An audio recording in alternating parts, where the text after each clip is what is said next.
Hi, welcome back to our kitchen. Today we're going to be making some hummus. I'm using some chickpeas that I made in my Instant Pot yesterday. If you want to see how to do that, you can have a look in the description below for a link.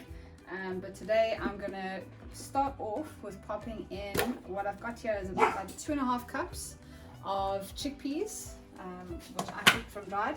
If you use tinned, just remember to give them a good rinse, and you can keep the aquafaba as well, which is the liquid, and you can actually use that instead of water just to loosen it up, just to get the right consistency of your hummus. So I'm going to put 2.5 cups of chickpeas, and into that I have minced 2 to 3 cloves of garlic. I've ended up probably with about a tablespoon's worth of garlic. We've got this really handy mincer, or you could just use a knife to chop it up small. If you're doing it in a blender, you don't have to worry about cutting it up because the blender is going to make it very, very fine. You're going to end up with a very smooth hummus. I'm not worried about it being too smooth, so I've just made sure that I've chopped my garlic small enough. And into there I'm going to put a whole tablespoon of tahini. Now tahini is sesame seed paste. So I'm going to put a whole tablespoon in. This one is the Omega, and that I got from Faithful to Nature online, but you can get this in Skim as well. And there's a couple of other health stores that have this brand, which is quite nice. There's quite a few different tahinis around. Any one will do. Into there, I'm going to add some cumin. My cumin is called Jira powder, but I think that's like the Indian name for it.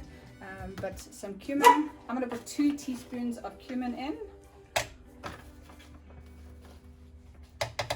Cumin powder. Into that we're going to add some lemon juice. So I'm going to freshly squeeze some lemon juice, and I'm just going to measure it out so you can see how much I'm putting in.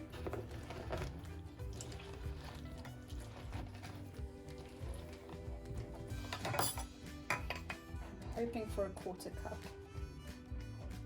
Perfect. How's that? So a 1/4 cup of lemon juice.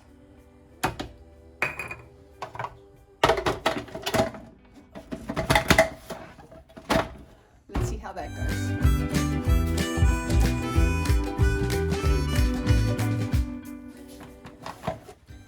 Okay, I'm going to continue to scrape down the sides as I go, just so that we can make sure that it's all incorporated.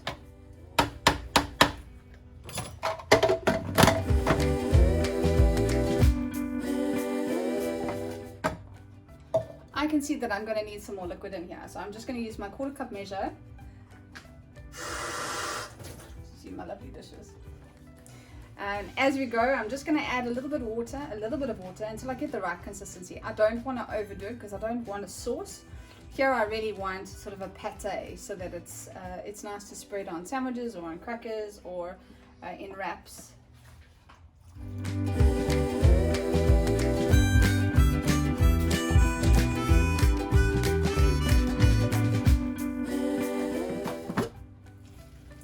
As I said, you can use the aquafaba. If you're using a tin of chickpeas, you can use that liquid that comes in there, or you can use water. It's up to you.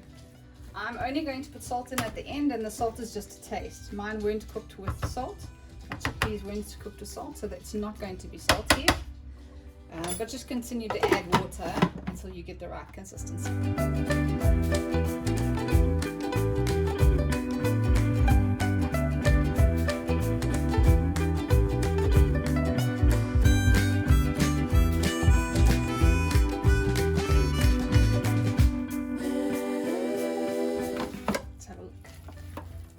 That's going great. I think that's actually enough liquid. I'm just going to leave it now just to smooth out. Obviously, if you do it in your blender, you're going to end up with it very, very, very fine. Mine's going to end up being a little bit more chunky. We'll carry on a little bit longer, and then we'll put some salt just to taste.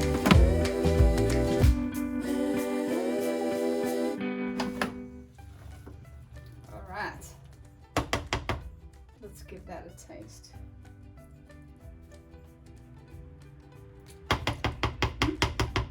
I'm going to pop a little bit of salt in there.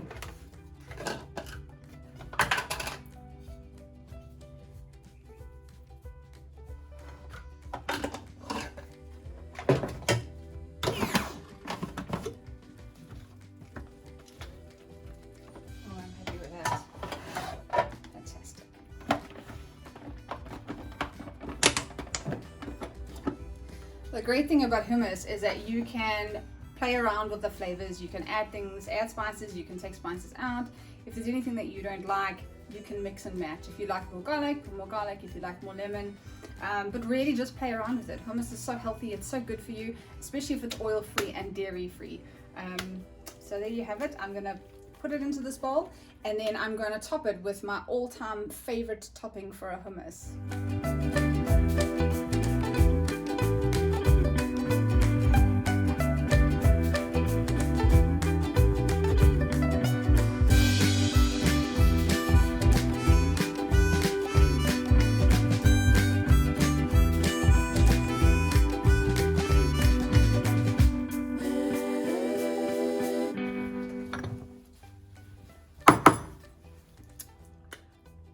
My secret ingredient to go on top is sumac. Now sumac has a sort of a lemony fragrance and taste to it. My dad introduced me to sumac, and you can get this from any sort of Indian spice shops. You can order it online. It's fantastic, and this is fantastic on top of this. So I like to give it a very generous sprinkle on top. And that's how we like to serve it in our house.